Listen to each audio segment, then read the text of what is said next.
Para mim, a matemática sempre foi a melhor forma de enxergar o mundo. Eu sempre vi matemática em tudo, mas só ver não era suficiente. Eu precisava convencer meus alunos que não paravam de me perguntar para que serve a matemática. Então, eu senti o dever de mostrar como a matemática está em toda parte no dia a dia. Matemática em toda parte 2.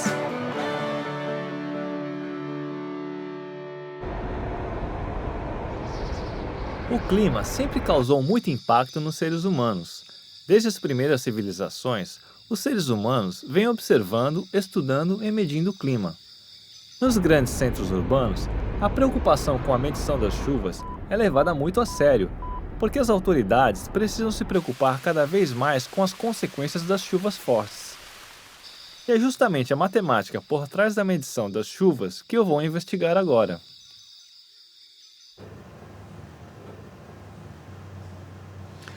Hoje eu estou aqui no INMET, no Instituto Nacional de Meteorologia, para conversar com o Marinho, um cara que prevê o futuro, ou pelo menos parte dele.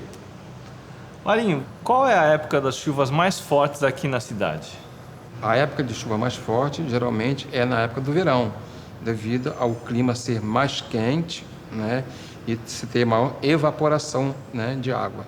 Como você sabe que uma determinada quantidade de chuva é alarmante? Olha, alarmante depende da quantidade de chuva que ocorre em determinado período. Se for um período muito curto, ela pode causar transtorno para a cidade. Depende da vazão dessa chuva nessa determinada área. O índice pluviométrico registra a quantidade de chuva por metro quadrado em determinado local e período. É claro que a chuva não cai na mesma quantidade em todos os lugares. Por isso, quando se fala em índice pluviométrico de uma cidade, o que está sendo determinado é a média dos valores obtidos pelos pluviômetros espalhados pelos vários pontos da cidade. Eu vou usar 2 pluviômetros caseiros. Aliás, com esse tipo de pluviômetro simples e fácil de fazer, qualquer pessoa pode monitorar a quantidade de chuvas em sua região. E tem outra coisa interessante de se notar nesse tipo de instrumento. Se a gente coloca 2 objetos com formatos diferentes lado a lado durante uma pancada de chuva, percebe que no final da tempestade os dois têm níveis de água praticamente iguais. São Pedro, chuva!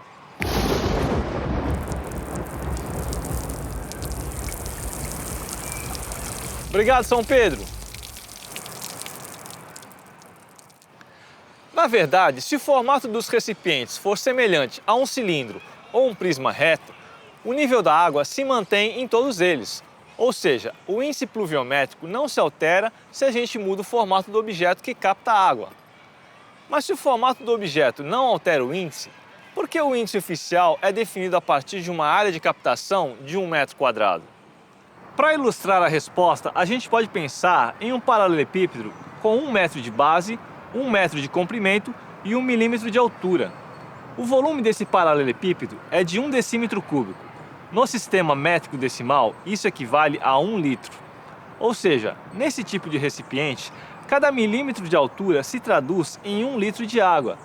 Então, quando a gente diz que o índice pluviométrico de um dia foi de 2 milímetros, isso significa que se a gente colocasse nesse local uma caixa com uma base quadrada de 1 metro de lado, o nível da água dentro dele teria atingido 2 milímetros de altura. Medindo dessa forma, fica mais fácil visualizar a quantidade de água que cai durante as chuvas.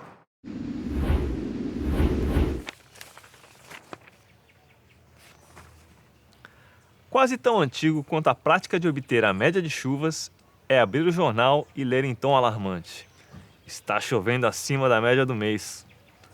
Mas o que é essa quantidade de chuva esperada para um determinado mês? Como se calcula essa estimativa? É aí que entra a estatística. A base de dados sobre as médias de chuva tem quase um século de idade. Com isso, a gente conseguiu montar a média histórica da precipitação de chuva mês a mês em várias cidades. Na maior parte do tempo, as precipitações acabam ficando mesmo muito próximas da média histórica. Mas o clima não é preciso e variações podem acontecer.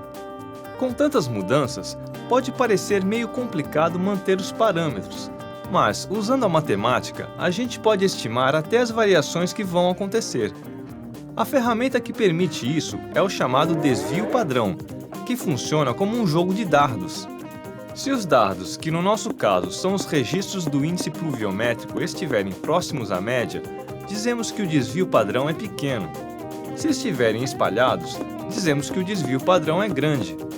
Calcular o desvio padrão possibilita que apenas 0,3% dos casos estejam situados numa distância da média maior do que 3 desvios padrões. Independentemente de eles estarem concentrados ou dispersos, o fato é que 99,7% dos dados de qualquer amostra estão sempre situados a, no máximo, 3 desvios padrões de distância da média. É por isso que a gente diz que a média histórica não é suficiente para entender se a quantidade de chuvas registrada é normal ou anormal. Só quando a chuva extrapola os desvios padrões para mais ou para menos, é que a gente pode dizer, sem medo de errar, que o valor é anormal. A gente não pode controlar os fenômenos climáticos. O que a matemática pode fazer é ajudar a evitar as consequências mais graves, como as enchentes e deslizamentos. A verdade é que o ser humano nunca foi páreo para as forças da natureza. Como se isso não bastasse, a gente não anda tratando muito bem o meio ambiente.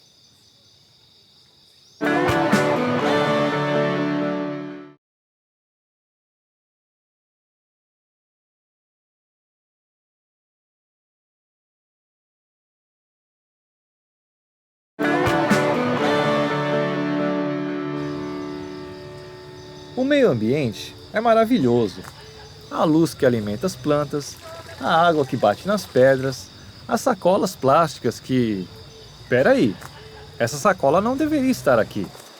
A matemática nos ajuda a dimensionar o tamanho dos estragos que a gente causa no meio ambiente, mas também ajuda a encontrar soluções para esses problemas. E é justamente a matemática por trás da proteção ao meio ambiente que eu quero investigar agora.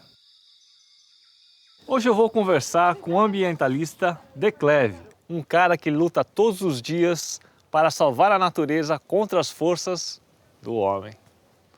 De Cleve, você acha que nós produzimos muito lixo? A gente está produzindo cada vez mais lixo. Quanto mais uma sociedade se desenvolve economicamente, né, nessa questão do consumo, mais lixo a gente produz. E existem soluções para o problema do lixo? É um conjunto de soluções, né? Muita gente fala da coleta seletiva, fala da reciclagem, ela é uma parte da solução. Então, na verdade, é um conjunto de atividades que a gente tem que rever, né? Que o ser humano tem que rever na sociedade em geral, para poder chegar a uma solução definitiva. O excesso de lixo é um dos grandes problemas que os ambientalistas enfrentam.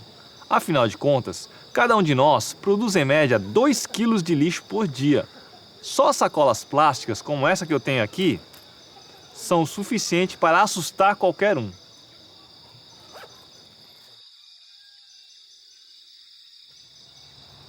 Essa sacolinha aqui tem aproximadamente 1/4 de metro quadrado. Sabendo que o brasileiro consome em média 880 sacolas plásticas por ano, dá para imaginar o tamanho do estrago.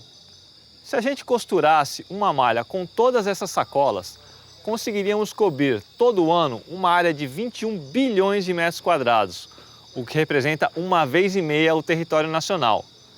Mas a sacola é somente um dos muitos tipos de lixo que são despejados no meio ambiente.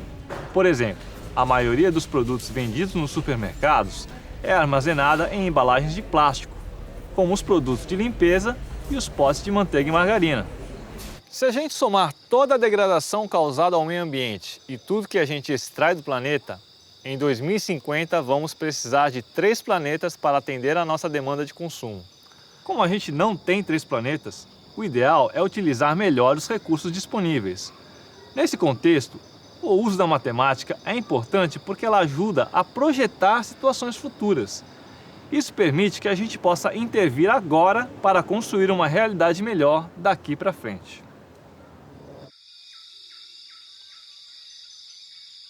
A matemática pode ajudar a gente a visualizar o problema do nosso comportamento em relação à natureza. Na verdade, a gente pode dizer que é uma questão de forma. Vamos fingir que a estrada do progresso da humanidade é essa pista de Autorama aqui.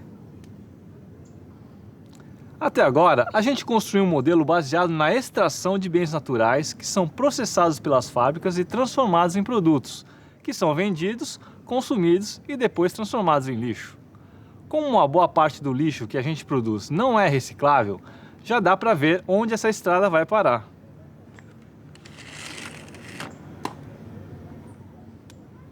E a gente pode acabar com esse carrinho. Na verdade, esse modelo linear que representa nosso comportamento é um ciclo aberto. Por outro lado, a gente poderia pensar em um sistema que funcionasse mais como um ciclo fechado, em que a gente pudesse repor na natureza pelo menos uma boa parte das coisas que a gente retira. Nesse caso, as chances da gente ir para o buraco são bem menores. É por isso que os ambientalistas como o De Cleve dizem que o grande desafio da atualidade é transformar o sistema linear da produção de bens em um ciclo fechado e renovável, que tenha relação sustentável com o meio ambiente. Isso pode acontecer através da utilização de energia limpa, diminuição da poluição e da produção de lixo e de alternativas de reposição dos bens, como a reciclagem e os créditos de carbono. Ao longo da história, e principalmente após a Revolução Industrial, o ser humano pegou muitos empréstimos junto à natureza. Mas o Banco do Planeta tem recursos limitados e em breve não vai ter mais recursos para emprestar. Além disso, a natureza precisa cobrar a dívida e os juros tendem a ficar cada vez mais caros. Uma das formas criadas pelo homem para pagar ao menos parte de sua dívida é estimular a emissão de oxigênio na atmosfera, para compensar as emissões de carbono. Quando a gente queima combustível ou desmata as florestas, as reações químicas produzem gases de carbono que contribuem para poluir a atmosfera. Para compensar isso, foram criados os créditos de carbono. Existem equações específicas que modelam quanto cada indústria, plantação, atividade de extração ou mesmo pessoas comuns representam em termos de emissão de carbono para a natureza. Depois disso, outras equações representam o cálculo da quantidade de oxigênio que cada um desses elementos deve emitir para compensar suas emissões. Através do cultivo de mudas e reflorestamento de matas nativas, o oxigênio é reposto na atmosfera, reduzindo a dívida humana com o meio ambiente. A solução não é ideal e está longe de significar que todos os problemas estão resolvidos, mas já é um grande passo para a humanidade sair do vermelho na dívida com o meio ambiente. Como minha avó já dizia, prevenir é melhor que remediar. Seja na prevenção ou no remédio, a matemática sempre tem uma ferramenta para oferecer. Mas observar o meio ambiente não é só uma questão de prever ou solucionar problemas. Às vezes, os matemáticos só querem respirar ar puro, sentir o vento no rosto e entender a beleza desse planeta, que tem lindas nuvens em forma de fractal, pássaros que formam triângulos. Pois é, não dá para lutar contra a minha própria natureza, né?